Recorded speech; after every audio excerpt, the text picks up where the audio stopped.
தெரியலைங்க மேடம். நீங்க பேசவே இல்லையா?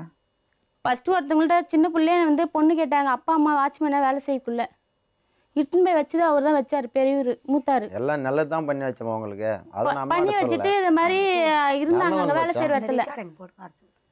திருப்பி அவங்க இட்டுமே வச்ச உடனே திரும்பி அந்த இடத்துல அண்ணனுக்கு ஃப்ரெண்டு தான் அவங்க. இது மாதிரி கேட்டதுக்கு நான் கொடுக்க மாட்டேன், நீ வேற ஆளுப்பா, நீ குடிக்கிற தரமாட்டேன்னு சொல்லிட்டாங்க.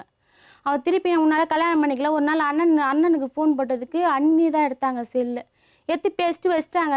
அப்புறம் திருப்பி ஃபோன் போட்டோன்னு நான் தான் பேசுகிறேன், ரேவதி பேசுகிறேன் அப்படின்னு சொல்லிட்டு நான் பேசின பிறகு அப்புறம் அவங்களும் பேசினாங்க, நான் கல்யாணமே பண்ணிக்கல அப்படின்னு சொன்னாங்க.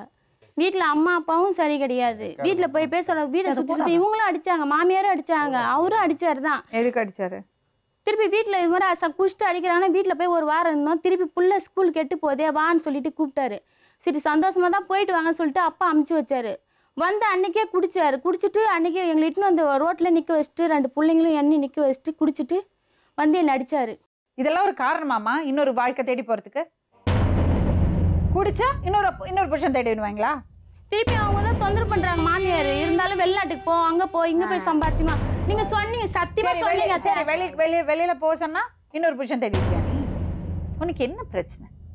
ரொம்ப பிரச்சனையா இருக்க சொல்லுது. என்ன பண்றது தெரியாத நானே தான் மேம் போயிட்டேன். நான் இவரு எப்படி கனெக்ஷன் ஆச்சு அதை சொல்லு. அவங்க வீட்டுக்கு வந்தாங்க, அத்தைக்கு தெரிஞ்சவங்க தான். வீட்டுக்கு வந்துட்டு பொண்ணு கேட்டாங்க. யாருக்கு? அவங்களுக்கு கேட்டாங்க. ஃபர்ஸ்ட் பொண்டாட்டி ஏதோ போயிடுச்சான், 2வது பொண்டாட்டி திருப்பி 2வது பொண்டாட்டி இல்லை, ஏதோ வீட்டுக்கு வேலை செய்ய வந்தால் அதை சேர்த்துக்கிட்டாங்களாம். அதுவும் பொண்ணு கல்யாணம் பண்ண போகிறோன்னு சொல்லிட்டு போயிட்டாங்களாம்.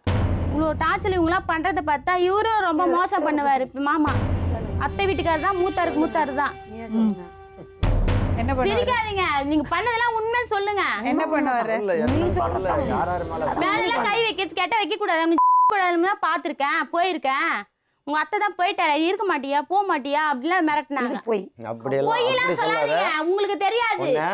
உடனே மச்சான் மகளை நான் அத்தையை தாலி கட்ட போலாம் குழந்தை. நான் இப்ப கூட அம்மா நீங்க சொல்லாதீங்க. சொல்லிருக்கேன் நான் பேசுவேன். அதுக்குன்னு அப்புறம் ஒரு நாள் திரும்பி அடிச்சு 2 பேரும் இவங்க பைப்பால் அடிச்சாங்க, கொம்பல் அடிச்சாங்க. கொல்லி வழியா பூந்து ஒரு வீட்டுல போயிட்டு மறைஞ்சிருந்து நைட்டு வீட்டுக்கு போயிட்டேன். துணி இல்லாத இல்லையா? துணி இல்லாத இருக்கிறாங்கன்னா டாப்பல் போட்டு தானே வச்சிருப்பாங்க. எப்படி டாப்பல் திறந்து வச்சிருக்கா? சித்தி எப்படி கதை சொன்னாங்க? நான் என்ன பண்ணேன்? போன் பண்ணேன். ஏய் பாண்டி அங்க வரான், நான் போறேன். இவதான் சொன்னாரு, சொல்லாத வந்துட்டான், என் கூட குடிக்க வந்துட்டா, சொல்லாதடி அப்படின்னு சொல்லிட்டாரு. யாரு அது? உங்க புள்ளதான் சொன்னது. பாண்டியன் கூட உனக்கு உள்ள ரூம்ல என்ன வேலை? அப்ப தூங்கிலாம் இல்ல, நல்லாதான் இருந்தாரு. கேளுங்க. இல்ல இவர்தான் சார் மேடம் கூட்டு வந்தாங்க. கூட்டு வந்து குடிச்சிட்டு இருந்தாங்க. மாமா தானே வந்து ஒதுக்கிறாரு. அக்கா வீட்டுக்காரர் வச்சு தானே தூங்கணும் இல்ல. முன்னாடி பேசுக்குள்ள அவரு என்ன குத்துட்டாரு. சித்தி நான் ஒண்ணு மல்ல சித்தி. நான் அப்படிலாம் உதறவே இல்ல, நல்லாதான் சாதா நின்னு பேசிட்டு இருந்தேன் நானு.